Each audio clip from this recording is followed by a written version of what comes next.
السلام علیکم۔ مجاہد فرساد۔ آج ہم میر تقی میر پر 5واں لیکچر ریکارڈ کریں گے، جس میں میر کی تمام شاعری میں سے غزلوں کا حصہ کتنا ہے، قصیدہ رائیہ اور میر تقی میر، توکل اور خودداری کے باوجود میر نے آصف الدولہ کے قصیدے کیوں لکھے تھے، کس تذکرہ نگار نے قصیدہ نگاری میں بھی میر کو سودا پر ترجیح دی ہے۔ میر تقی میر کے کلام کے 2/3 حصے میں غزلیں ہیں، تو 1/3 حصے میں دوسری اصناف شاعری کے نمونے ہیں، جن میں قصیدہ بھی شامل ہے۔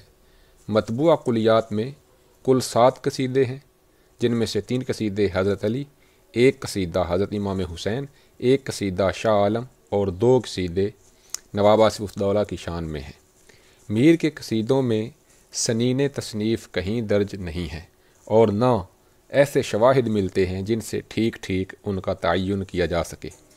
بقول آسی، قصیدہ رائیہ وہ پہلا قصیدہ ہے جو میر نے لکھنؤ پہنچنے کے بعد آصف الدولہ کے سامنے پڑھا تھا۔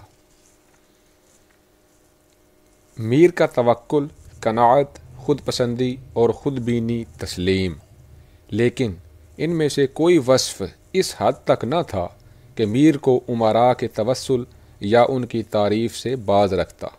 اگر ایسا ہوتا تو نہ تو وہ کسی امیر سے توسل رکھتے اور نہ کسی کی شان میں قصیدہ لکھتے۔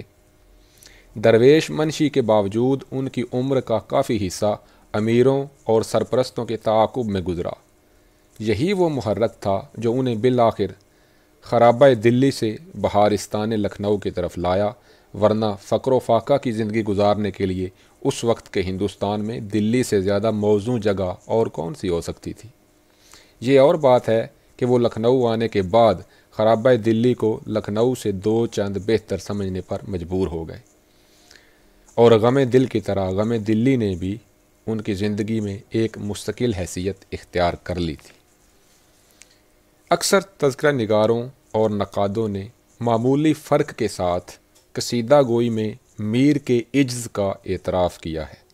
صرف ایک عبدالسلام ندوی نے میر و سودا کے اشعار کا موازنہ کر کے غزل کی طرح قصیدے میں بھی میر کی فضیلت ثابت کرنے کی کوشش کی ہے، لیکن اس کی حیثیت میر کی بے جا طرفداری سے زیادہ نہیں ہے۔ بہت شکریہ۔